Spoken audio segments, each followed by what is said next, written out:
आज हम क्या डिस्कस करने वाले हैं? क्लास 6 मैथ, है ना, उसका एक प्रैक्टिस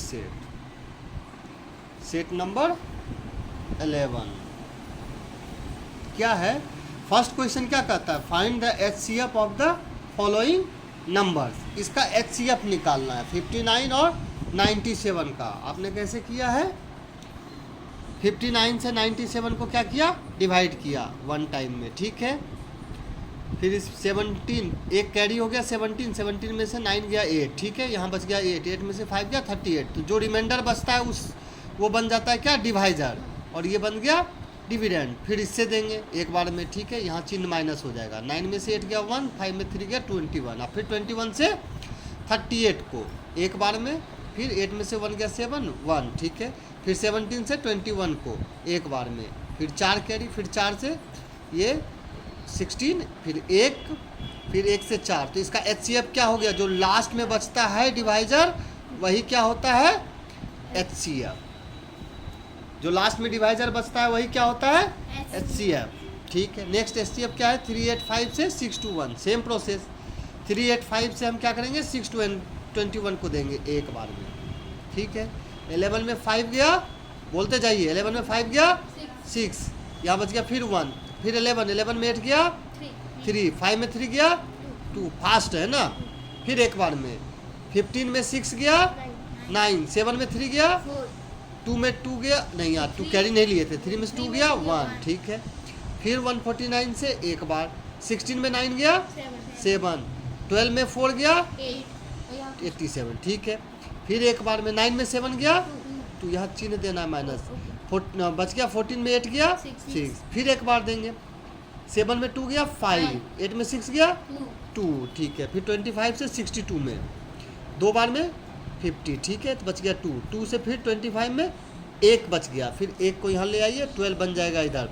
ये 12 बार में नहीं होता है तो सही, लेकिन प्रोसेस ये नहीं होता है। 1 बार में दीजिए, ये कट गया, फिर 2 नीचे आएगा, तो ये ऐसे नहीं होगा। अभी लग रहा है ना, तो हम लगाते जाएंगे, जब नहीं लगेगा तब रोकेंगे, ठीक है। ये हो गया। तो लास्ट डिवाइजर क्या बचा? 1। तो HCF क्या हो गया? 1, ठीक है। HCF क्या हो गया? 1। तो ये दोनों क्वेश्चन क्या था? Find the HCF of the following. ये तो हो गया, इसमें कोई समस्या नहीं आई। नेक्स्ट क्वेश्चन क्या कहता है कि reduce each of the following fraction to the lowest term. Lowest term मतलब क्या होता है? इसको सिंपलेस्ट फॉर्म में करना है।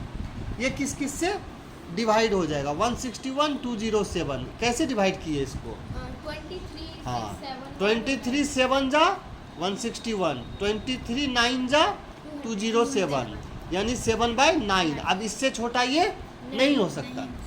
अच्छा, नेक्स्ट क्वेश्चन जो है 517/799। ये तो हो नहीं रहा है, नहीं मिला ना इसका आंसर। तो इसको हम कैसे पता करेंगे कि कौन सा टर्म है जिससे ये कट जाएगा?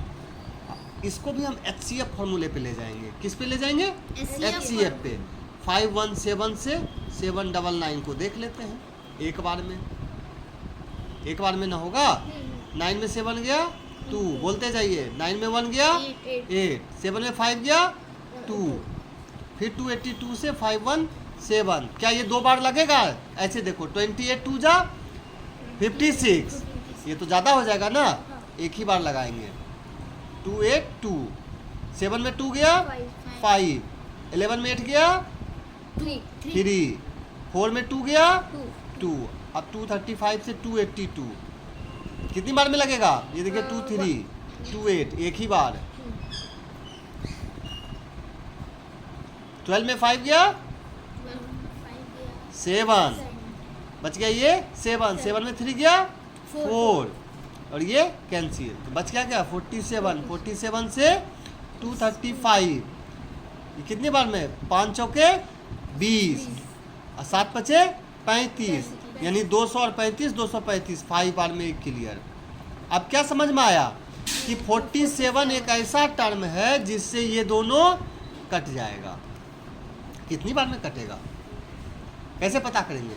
47 से 517 में देंगे, देखो 517 में 47 से देंगे, दो टर्म एक बार 47, कितना निकल के आया 4 7 एक बार में। कितनी बार में कट गया 11 बार में। और ये इसके लिए फिर देंगे, है ना। फिर क्या करेंगे, फिर देंगे हम 799 में 47 से एक बार में 47, 9 में 7 गया 2, बच गया यहाँ कितना 6 नहीं 7, क्योंकि कैरी थोड़े लिए थे। 7 में 4 गया 3 और ये 9। अब ये 3 2 9 अब कितनी बार देंगे, तो 7 के टेबल में ऐसा कितनी बार में लगाए कि 9 आएगा। 7 का टेबल पढ़िए, 1 बार में क्या आता है 7, 2 बार में क्या आता है 4, 14 का 4, लास्ट में 9 आना चाहिए। 3 बार में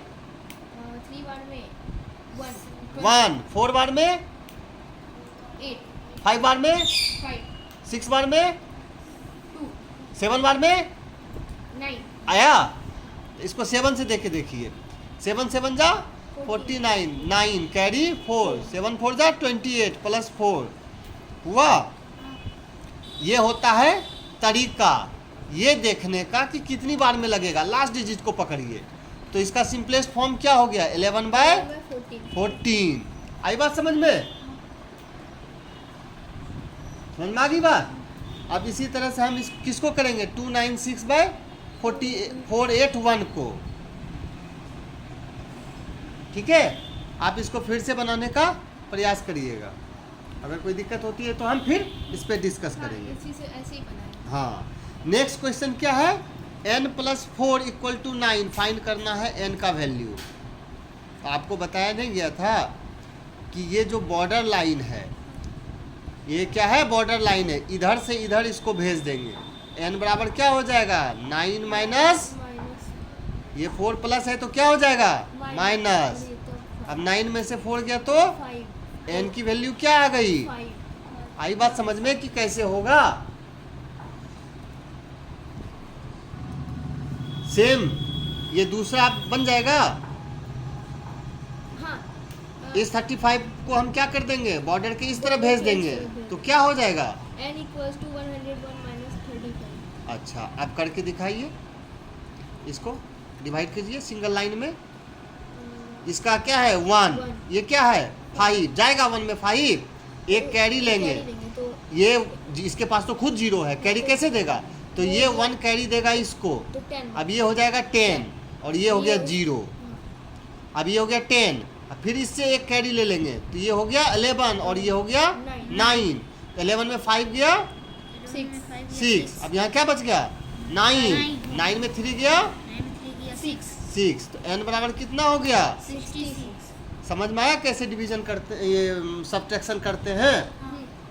इसको पकड़ना है, ऐसे ही सब्ट्रैक्ट करना है, ठीक है।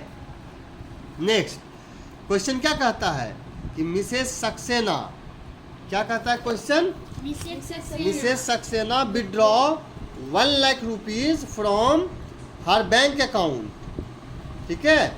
मिसेस सक्सेना क्या करती है, अपने बैंक अकाउंट से 1 लाख रुपीज विड्रॉ करती है। विड्रॉ का मतलब क्या होता है निकालना, और जमा करने को क्या बोलते हैं डिपॉजिट, ठीक है। 1 लाख रुपए मिसेस सक्सेना निकाल ली अपने अकाउंट से। अब उस 1 लाख रुपए को वो खर्च करती है। कैसे खर्च करती है, she purchased a TV set for ₹38,750। 38,750 rupees का उन्होंने क्या किया, मिसेस सक्सेना ने टीवी खरीद लिया, ओके। और फिर रेफ्रिजरेटर फॉर 23,890 का उन्होंने रेफ्रिजरेटर खरीदा, ओके। फिर ज्वेलरी वर्थ 35,560 का उन्होंने 3 सामान खरीदा, ठीक है। उसके बाद पूछता है कि how much money was left with her, कितना मनी उनके पास बचा है। तो क्या करना है इसमें उनके पास टोटल रुपया कितना 1 लाख है ना, टोटल रुपीस कितना 1 लाख। उन्होंने खर्च कितना किया, तीनों को जोड़ दीजिए, ठीक है, तीनों को जोड़ दीजिए और उसको 1 लाख में घटा दीजिए, तो जितना बचा वो उनके पास रुपया क्या हुआ बच गया। ठीक है, यही किया है ना आपने। जोड़ चेक कर लें, कर लेते हैं। पहला कितना है? 0 0 नहीं, पहला खर्च कितना है? 35 था। ऐसे अंतर नहीं पड़ता है, लेकिन लिखने का एक सीक्वेंस बनाए रखिए, इससे कोई फर्क नहीं पड़ेगा। लेकिन देखिए इसको कैसे बनाएंगे। टोटल कितना हुआ? 1 लाख। 1 लाख रुपया उनके पास है ना। इसमें घटाना कितना कितना है? पहले उन्होंने खर्च कितना किया था? 38750 टीवी खरीदा। फिर कितना? 23890। फिर कितना? 35560। तो जो बच गया वही उनके पास रहा। अब एक लाइन में घटा के देखते हैं। 0 में 0 गया, कितना बचा? 0 फिर 0, 0 फिर 0, 0 लास्ट में क्या गया? 0 0। अब 0 में 5 गया, जाएगा? नहीं जाएगा। तो उससे- क्या करेंगे? इससे एक कैरी लेंगे, यहाँ 10, ये ऐसे चला जाता है, लास्ट वाले में 10 आ जाएगा। यहाँ क्या हो गया? 10। अब ये बाकी सब क्या हो गया? 9, ये खत्म। ये क्या हो गया? 0। अच्छा, 10 में 5 गया, कितना बचा? 5 10 में 5 गया, कितना बचा? 5। 10 में 5 गया तो 5। फिर 5 में कितना घटाना है? 9। जाएगा? नहीं जाएगा। अच्छा, एक और, यहाँ तो एक कैरी ले करके हम 10 पे आ गए थे। अब एक और कैरी लेंगे तो कितना बच जाएगा? ये अब 8। ये अभी आपको समस्या क्यों आ रही है पता है? क्योंकि हम एक लाइन में कर रहे हैं, एक लाइन में कर रहे हैं। करना ऐसे ही है, एक ही लाइन में। अब ये हो गया कितना? 8। और एक कैरी ले लिए तो हम कितना पे बचे थे? 5 पे थे। एक कैरी लिए तो हो गया 15। 15 में 9 गया, अब तो जाएगा ना। कितना बचेगा? 6। और फिर 6 में 6 गया, 0। ये कितना हो गया? ये हो गया 0 0, है ना। अब यहाँ कितना बच गया? 8, क्योंकि कैरी दे दिए थे। 8 बच गया। 8 में 7 गया, 1 में 8 जाएगा? नहीं, तो फिर एक और कैरी लेंगे, 11 मिनट एक और कैरी लेंगे। तो ये चूंकि एक कैरी पहले ही दे दिया, तब नहीं अभी कैरी नहीं दिया था। 8 में 7 घटाए थे 1, अभी कैरी नहीं लिए हैं, है ना। 8 में 7 घटाए तो बचा 1, कैरी नहीं लिए। अब कैरी लेंगे। अब ये हो जाएगा 8 और ये हो जाएगा 11। 11 में 8 जाएगा 3। अब फिर 3 में 5 जाएगा? नहीं जाएगा। तो फिर एक और कैरी लेंगे तो कितना हो जाएगा? 13। 13 में 5 जाएगा तो 8। 13 में 5 जाएगा तो 8। लेकिन अब यहाँ बच गया 7, है ना। अब 4 डिजिट पे आ जाइए। 7 में 8 जाएगा? एक कैरी लेंगे तो कितना हो जाएगा? 17। 17 में 8 गया तो 9। 9 में 3 गया तो 6। 6 में 5 गया तो 1। यहाँ कितने? एक कैरी लिए थे ना। कितना कैरी लिए थे? 1। अब यहाँ क्या बच गया? 8। यहाँ क्या बच गया? 8। ये गड़बड़ कैसे हुआ?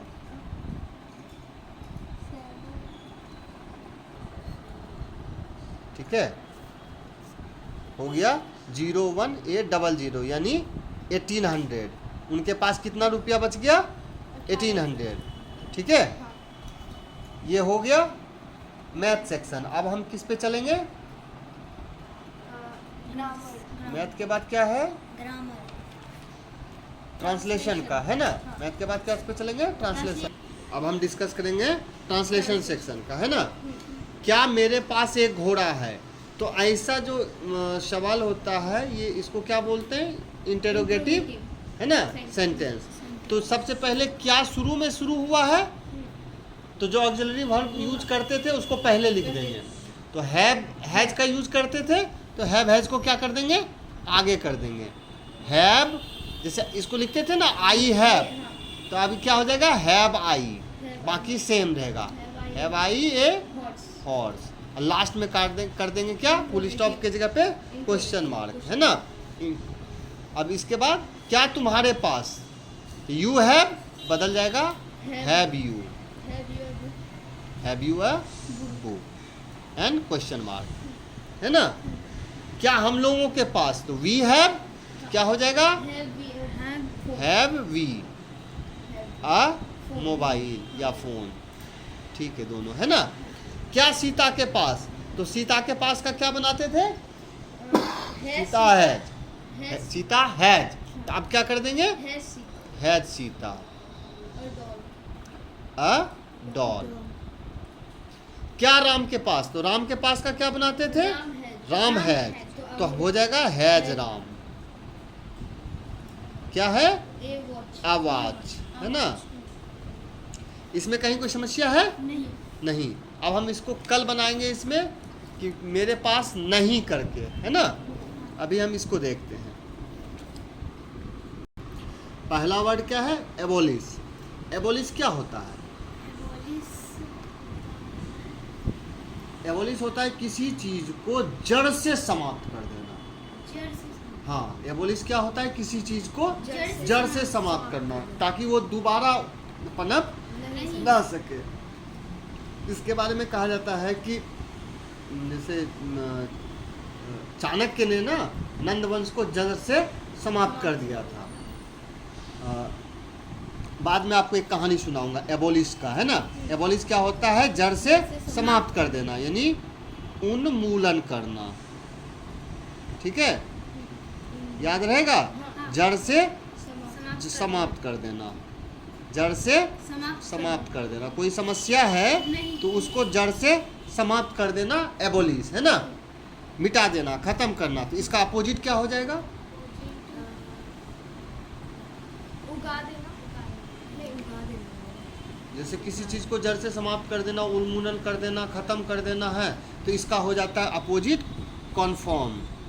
कन्फर्म मतलब क्या होता है, जो नियम कानून है उसको मान लेना, ठीक है, उसका पालन करना, ठीक है, जो नियम है उसका पालन करना।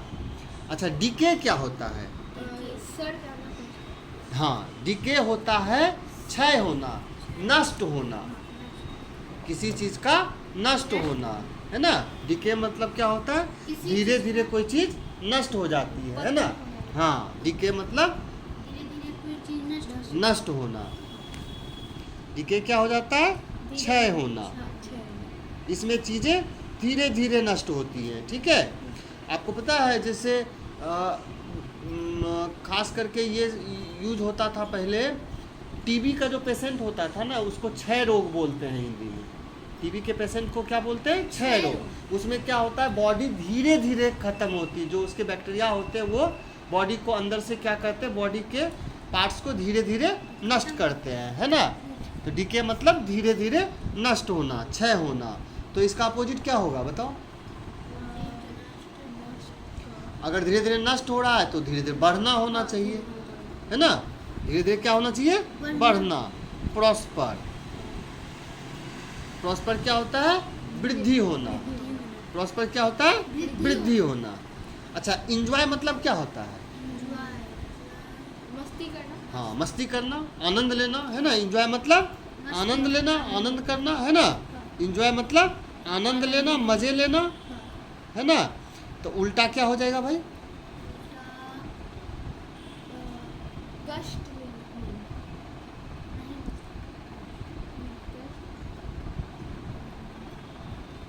हेट।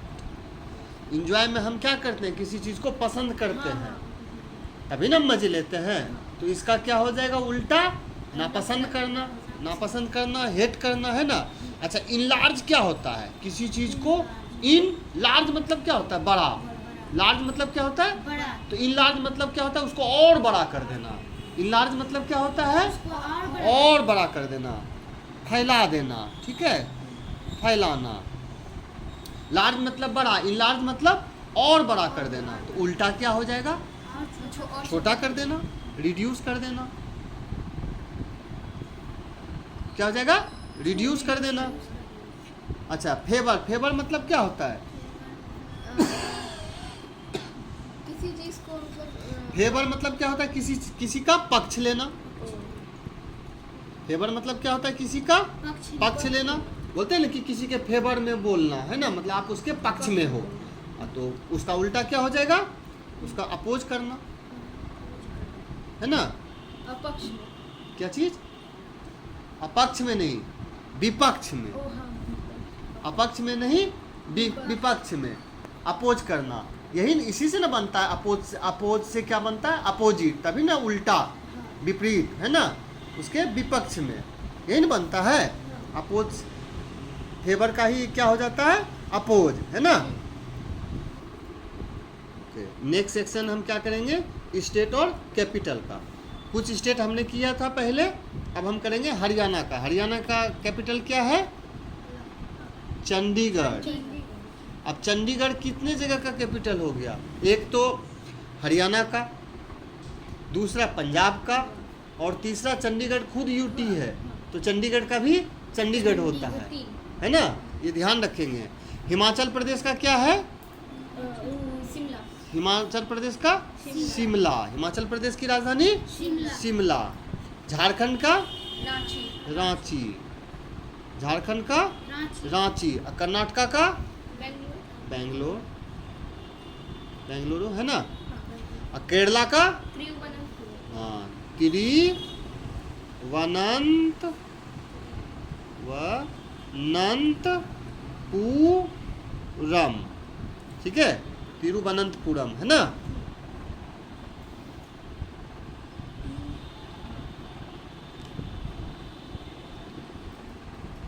तिरुवनंतपुरम होता है ना, तिरुवनंतपुरम, ठीक है, तिरुवनंतपुरम।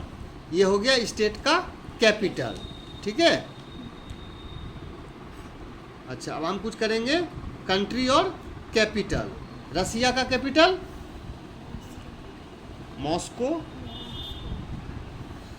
रसिया का कैपिटल मॉस्को। स्वीडन का कैपिटल स्टॉकहोम। स्वीडन का स्टॉकहोम। थाईलैंड का बैंकॉक।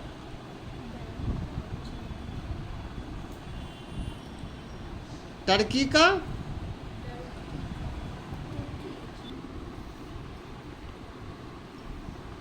का क्या है?